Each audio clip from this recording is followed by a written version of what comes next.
I'm Kim. I'm Terry. We are two big women on the couch. We are edgy, witty, and not apologetic about the things we do, think, and say. We're bringing you controversy from the couch, and the topic this time is 50-50, pink or blue.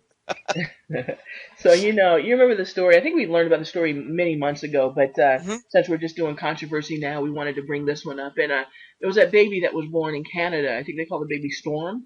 Yep, And that's right. you remember that? And the family was raising the child without an identity. Now, the child was born one or the other. Nobody knows. Right. Only They the they doctor. didn't introduce the child's gender to anyone, No one, not no to one. family or friends. Exactly. The Storm was identified as Storm, not a boy or a girl. Yeah, and so, and I think that this one kind of made my brain kind of twist a little bit because, I'm all for kids kind of, you know, obviously they come out and they're either a boy or a girl or perhaps from her, what I think it's called intersex now.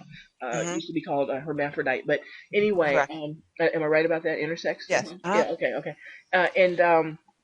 And so and then they're kind of raised accordingly for the most part. And some families will give a boy and girl toys, or just boy toys, and vice versa with girls, and so on and so forth, right? Hmm. And then a kid might actually at some age figure out that they are a princess boy, for example. That's actually a woman whose 5-year-old son is a boy, but he prefers to have princess like things, the pinks and the ballerina stuff, and so on and so forth. So he's now known as Princess Boy, and it's actually quite a compelling story. So I understand that Hmm. when kids start making up their own mind about who they are, some kids grow up and some are straight, and some end up being gay, bisexual, transgender. I get all of that, right? But my brain is kind of not working around this one, Terry, because the parents are not allowing this child to be either or anything. I'm not quite sure what's going on here. Well, I think that they've really taken this a step too far. Frankly, and this may be a tad old school, but I really think that boys and girls are different. Well, And we I are. think We that are they're just definitely. different because that's our makeup. And I think that those differences are to be applauded. I like the fact that I'm different from the male energy. And I believe that you like the fact that you're different from the male energy. And I love the male energy in that essence. But the fact that they're using things as domesticity, aggressiveness, preferences for arts and mathematics, I think that we're past that now, frankly. Hmm.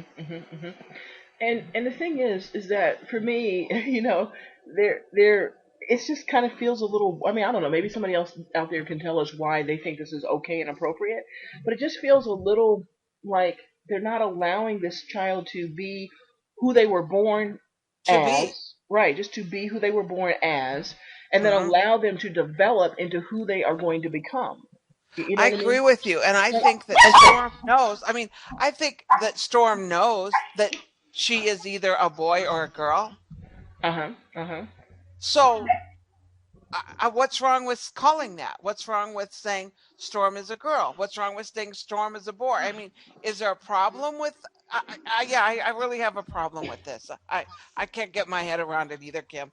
Yeah. Somebody needs to tell us why we should think differently about this. That's for sure. Yeah, it's just really kind of odd. It's odd, and so and I guess my question is, does Storm really know that they're a girl or a boy? I mean they're not that old yet, so Mhm. have they But they you know haven't. what? The parents do.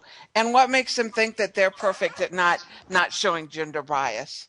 Yeah, I agree with that. I think the parents are wrong in this situation. I do. Mhm. I'll just put it out there. I think the parents are wrong. Mhm. Yeah, I mean, I think it'd be okay to give the kid pink and blue, if that's what Mhm. and give the Mhm. kid, a doll and a baseball bat. I don't know, you know what I mean? Sure. Oh, And, absolutely. I and let agree them, with that too. yeah, Also really supporting the fact that you should know how to cook and that you should know how to nurture whether you're a boy or a girl. You should know how to exactly, climb a tree. You should know how to do all the of that, mechanics in a car whether you're a boy or a all of that, girl. or be introduced to math, science, English, languages, whatever, right? Mhm. So all Mhm. of that, but so there's something very just odd about them not allowing that child to have an at least initial identity. I mean, if they want a sex change down the road, or if they want to be something else, but It's just weird. Okay, anyway. Thanks, Yeah, Terry. I think it is. Somebody come on with a different take on this and tell us why we should look at this in a different way. I'd like to hear the arguments. Yeah, we definitely want to hear the opposite side on this because my brain just can't wrap around what's going Yeah, on here. me either. Yeah, I'm Kim. I'm Terry. We are Two Big Women on a Couch. We want you to visit us at twobigwomenonacouch.com. We thank you for being